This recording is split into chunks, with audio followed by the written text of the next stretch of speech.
Kenapa sih orang yang memuji-muji Nabi itu diberikan makam yang tinggi?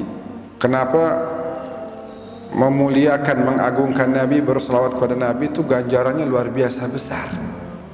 Apa penyebabnya? Gitu kan? Kita dengar misalnya orang kalau lagi sulit baca selawat dapat jalan keluar.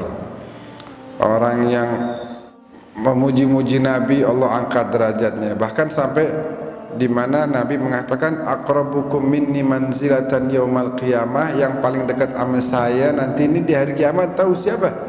Yang paling banyak baca selawatnya. Ya Allah, ini ibadah ini hanya memerlukan hati dan lisan. Itu nggak perlu modal duit, nggak perlu orang yang kuat, orang sehat, orang sakit juga bisa. Nggak perlu orang yang waktunya luang, orang yang waktunya sibuk juga tetap bisa dalam kesibukannya dia menyempati lisannya untuk bersalawat kepada Nabi Muhammad SAW. Tapi hebatnya ini ibadah pasti diterima sama Allah. Yang lain belum tentu, yang ini pasti diterima. Tapi kita mengharap mudah-mudahan diterima sama Allah Subhanahu wa taala. Kalau riya bagaimana, Beb? Sholawatnya sambil riya diterima. Ente sholawatnya sambil riya, sombong, diterima. Diterima. Karena ente lagi nyenengin Nabi. Wah, pahala nyenengin Nabi luar biasa. Allah Jalla Jalaluh senang banget ngelihat kekasihnya disenangi oleh umatnya, diberikan kesenangan oleh umat. Itu yang nggak akan kita bisa tandingin.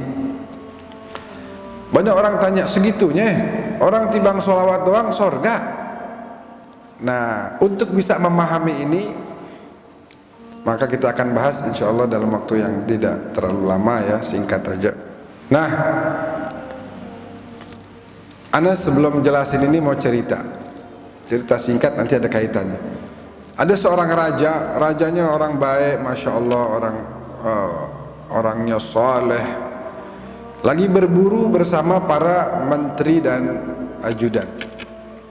Lagi berburu ngelihat satu hewan buruan, kata raja, ente pada jangan ikut di sini aja, ana mau berburu sendirian, ente jangan ikut.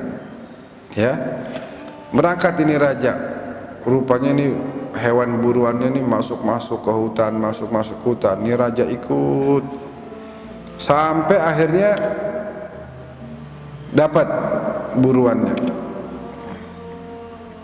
Tapi raja bingung nih bagaimana cara bawanya, nih jauh banget.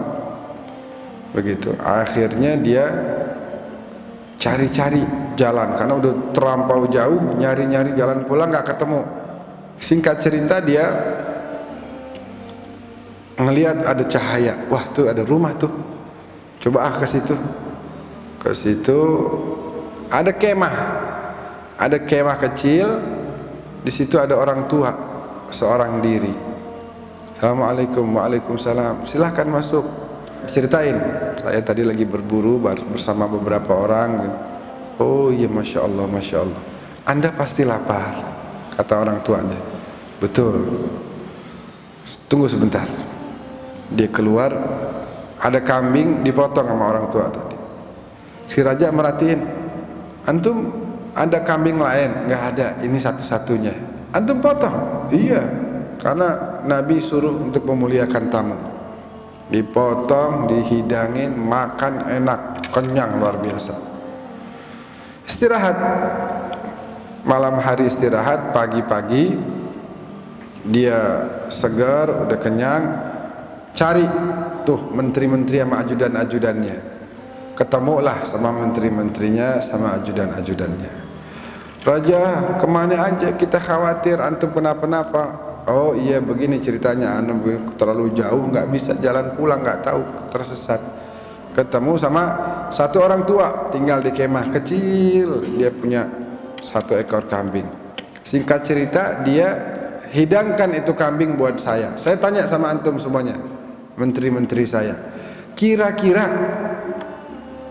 bagaimana cara saya membalas budi orang tua tersebut? Kata menteri yang pertama bilang, oh antum bikinin rumah yang besar, habis gitu antum kasih orang-orang yang menjaga karena dia udah tua. Kata raja, buat saya mah itu kecil, buat saya itu kecil. Dia aja ngasih satu-satunya harta dia, yaitu si kambing, buat saya. Masa saya ngasih rumah sama penjaga? Itu buat saya mungkin nggak nyampe 1% dari kekayaan yang saya punya. Nggak pantas dong. Oh, kata menteri yang satu, kalau gitu gini aja, dia ngasih antum 1 kambing, antum kasih dia 1000 kambing. Kata dia 1000 kambing itu dari kantong sebelah kanan doang udah cukup buat saya. Di gudang masih banyak emas-emas. Nggak adil dong.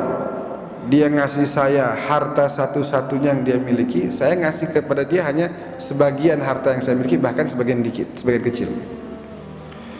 Ya udah kasih ini, kasih itu, semuanya ditolak sama raja. Nggak bisa. Itu nggak layak. Karena dia memberikan semua kekayaannya buat saya, masa antum minta saya cuma memberikan sebagian? Kalau gitu gimana raja? Gimana, apa antum rencananya seperti apa? Ana punya kerajaan dan seluruh harta ini semua ana serahkan pada dia. Baru seimbang, kata raja. Baru seimbang. Dia ngasih semua hartanya buat ana kasih semua harta ana buat dia. Itu baru seimbang, balas budi namanya. Ya, ini kemudian kita bisa memahami mengapa Allah Subhanahu wa ta'ala memberikan segala-galanya buat Nabi, karena Nabi ngasih segala-galanya buat Allah. Tapi nggak mungkin Allah memberikan ketuhanan, ya kan? Terus ya udah dah Muhammad nih saya sebagai Tuhan saya serahkan kepada antum. Nggak bisa. Makhluk, Nabi Muhammad makhluknya Allah, ketuhanan nggak bisa. Tapi oleh karena itu, karena Nabi Muhammad udah ngasih segalanya, hidupnya beliau serahkan untuk agama Allah.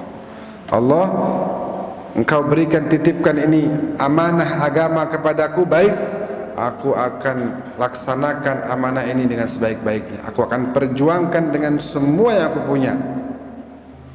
Maka dari itu Nabi korbankan segalanya.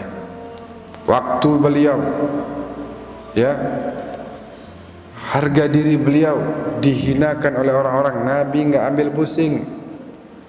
Nabi bahkan dipukuli batu-batuan, nggak apa-apa. Sampai Nabi harus hijrah ke Madinah.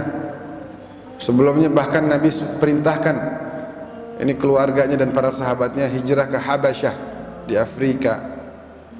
Nabi suruh hijrah ke sana.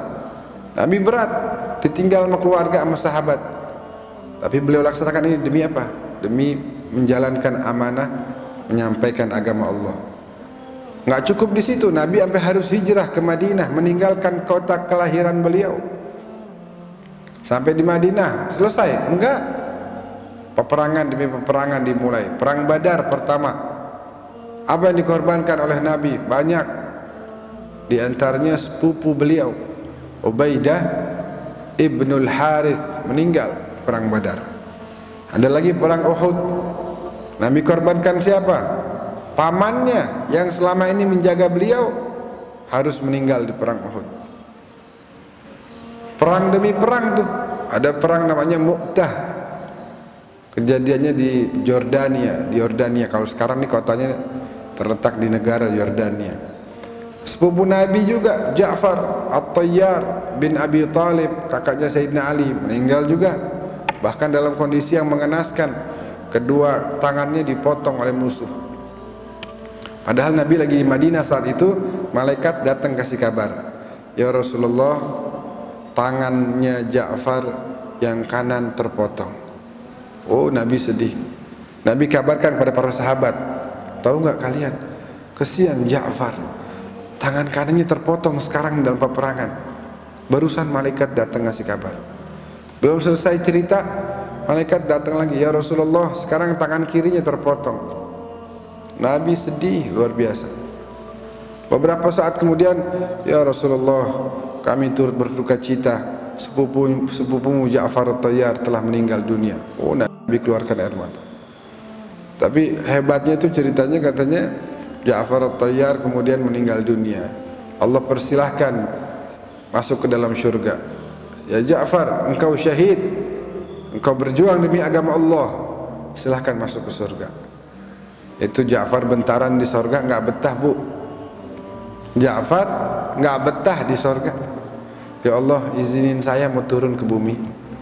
Ini surga, bukan apa-apa ya Allah. Saya kangen sama Rasulullah Sallallahu Alaihi Wasallam. Itu Nabi laksanakan. Oh, kalau dihitung sahabatnya lebih banyak lagi yang jatuh berguguran di perang demi perang. Nabi korbankan itu semua.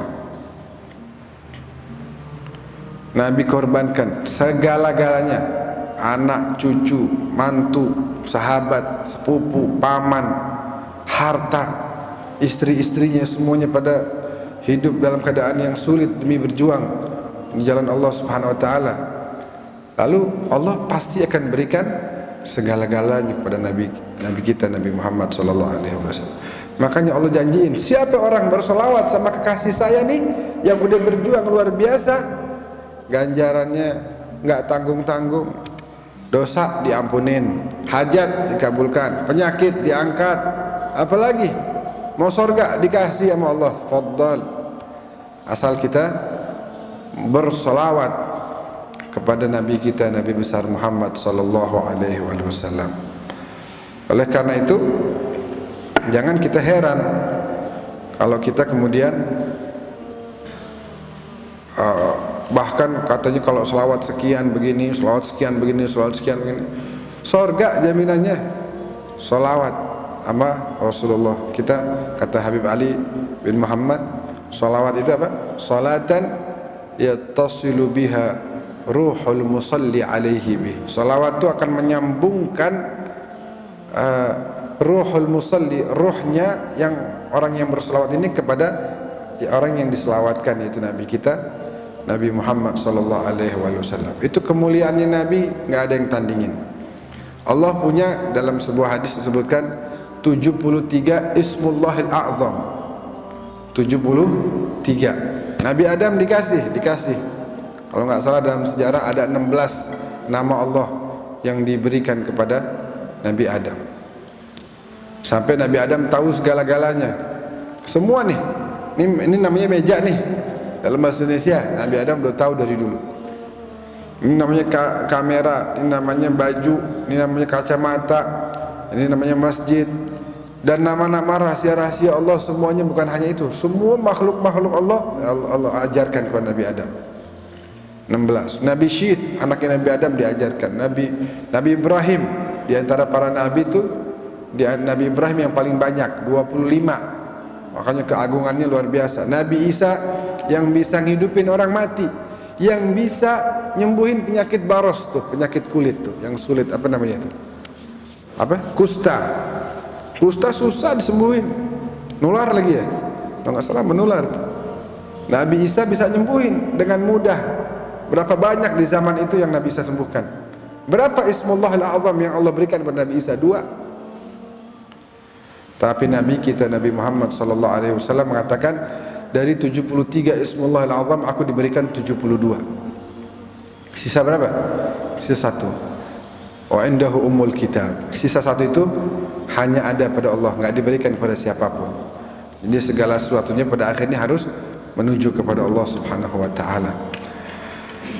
Segitu mulianya Nabi Muhammad. Bahkan malaikat Jibril yang disebutkan dalam Al-Quran, innahu la rasulun karim dhi quwwatin inda dhil arsy makin muta'in thumma amin. Wah, yang paling ditakutin ama semua penduduk langit, paling dihormatin, paling dimuliakan, malaikat Jibril.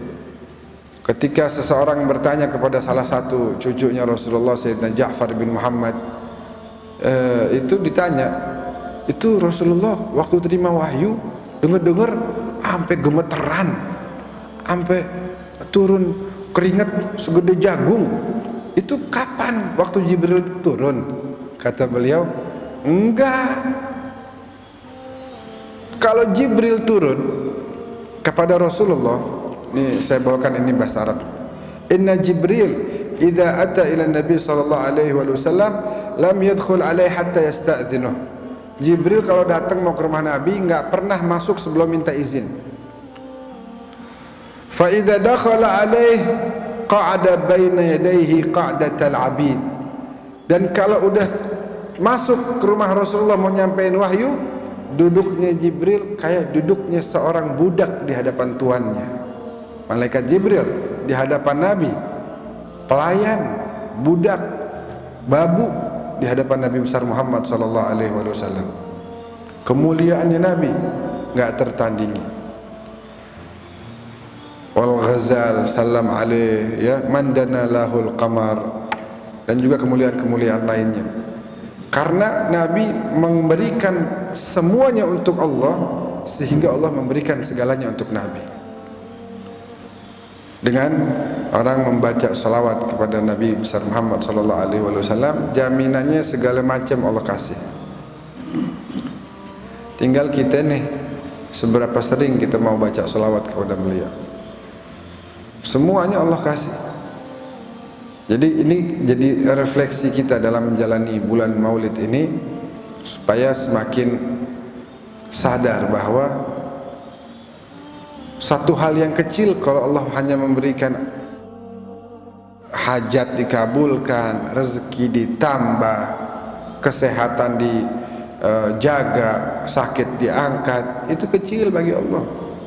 Karena Nabi telah memberikan segala-galanya untuk Allah, maka Allah siap memberikan segala-galanya untuk Nabi. Tadi satu yang enggak, ketuhanan.